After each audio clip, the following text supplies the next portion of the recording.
TV 24 news ವಾಹಿನಿಗೆ ಸ್ವಾಗತ. ಬೆಳಗಾವಿ ಹಿಂಡಲಗ ಗ್ರಾಮದಲ್ಲಿ ಸ್ಮೃತಿ ಭವನ ನಿರ್ಮಾಣ ಮಾಡುತ್ತಿರುವ ಎಂಎಸ್ ಕುತಂತ್ರ ಮಾಡ್ತಾ ಇದೆ. ಇದಕ್ಕೆ ಕಡಿವಾಣ ಹಾಕಬೇಕು ಎಂದು ಕನ್ನಡ ಹೋರಾಟಗಾರ ಅಶೋಕ ಚಂದ್ರಗಿ ಒತ್ತಾಯಿಸಿದ್ದಾರೆ. ಬೆಳಗಾವಿಯಲ್ಲಿ ಮಾತನಾಡಿದರು.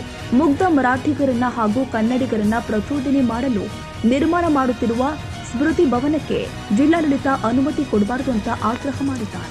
ಸಮಿತಿಯವರು ಮಹಾರಾಷ್ಟ್ರ ಸರ್ಕಾರದ ಬೆಂಬಲದೊಂದಿಗೆ ಒಂದು ಸ್ಮೃತಿ ಭವನ ಕಟ್ಟಾಕತ್ತಾರೆ. ಸ್ಮೃತಿ ಭವನ ಅಂದ್ರೆ 1986ರ ಸೀಮಾ ಲಡಾಯಿ ಗಡಿ ಚಳವಳಿ ಕಾಲಕ್ಕೆ ದೊಡ್ಡ ಪ್ರಮಾಣದ ಹಿಂಸಾಚಾರ ನಡೀತು. ಮಹಾರಾಷ್ಟ್ರದಿಂದ ಸಾವಿರಾರು ಶಿವಸೈನಿಕರು ಬಂದರು.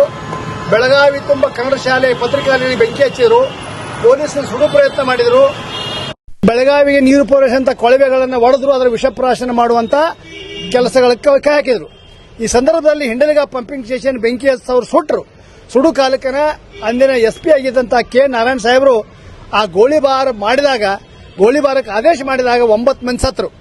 ಅವರು ಹುತಾತ್ಮರು ಅಂತ ಇವರು ಬಿಂಬಿಸಲಿಕ್ಕೆ ಪ್ರತಿ ವರ್ಷ ಪ್ರಯತ್ನ ಮಾಡ್ತಾರೆ. ಎಂಎಸ್ ಅವರು ಹುತಾತ್ಮರು ಅಂತೇಳಿ 86ರಿಂದ ನಡೆದೈತಿದ್ದು. ಕಡೆಗೆ ಅವರು ಪ್ರತಿ ವರ್ಷ ಪೂಜೆ ಮಾಡ್ಕೋತಾರೋ ಮಾಡ್ಕೋవాలి ಬಿಡೋದು ನಾವು ಅಂದೇವಿ. ಯಾಕಂದ್ರೆ ಅದನ್ನು ಹುತಾತ್ಮ ಬಿಂಬಿಸುವ ಪ್ರಯತ್ನ ಪ್ರತಿ ವರ್ಷ ಮರಾಠಿ ಪತ್ರಿಕೆಗಳು ಹಾಗೂ ಎಂಎಸ್ ನಾಯಕರು ಮಾಡ್ತಾ ಬಂದಿದ್ರು. ಈಗ ಅವರು ಏನ್ ಕೈ ಹಾಕಿರು ಅಂದ್ರೆ ಅಲ್ಲೊಂದು ಸ್ಮೃತಿ ಭವನ ಕಟ್ಟಿ ಅವ ಹಿಂಸಾಚಾರದ ಸತ್ತವ್ರನ್ನೆಲ್ಲ ಫೋಟೋ ಹಾಕೋದು, ಅವರೊಂದು ಸಾಕ್ಷಿ ಚಿತ್ರ ನಿರ್ಮಾಣ ಮಾಡೋದು, ಅದನ್ನು ತೋರಿಸುವಂತ ಅದನ್ನು ಕರ್ನಾಟಕ ವಿರೋಧಿ ಬೆಳಗಾವಿ ಜಿಲ್ಲಾಡಳಿತ ವಿರೋಧಿ ಕೇಂದ್ರವನ್ನಾಗಿ ಮಾಡೋದು. ಅದನ್ನ ಅವರು ಮರಾಠಿಗರನ್ನು ಪ್ರಚೋದನೆ ಮಾಡಿ ತಮ್ಮ ಗಡಿ ವಿವಾದವನ್ನು ಜೀವಂತ ಇಡುವ ಪ್ರಯತ್ನ. ಕನ್ನಡಿಗರ ಮೆಚ್ಚಿನ ನಿಮ್ಮ ಟಿವಿ 24 ಕನ್ನಡ ನ್ಯೂಸ್ ವಾಹಿನಿ ಇದೀಗ ಟಿವಿಯಲ್ಲಿ ಲಭ್ಯ.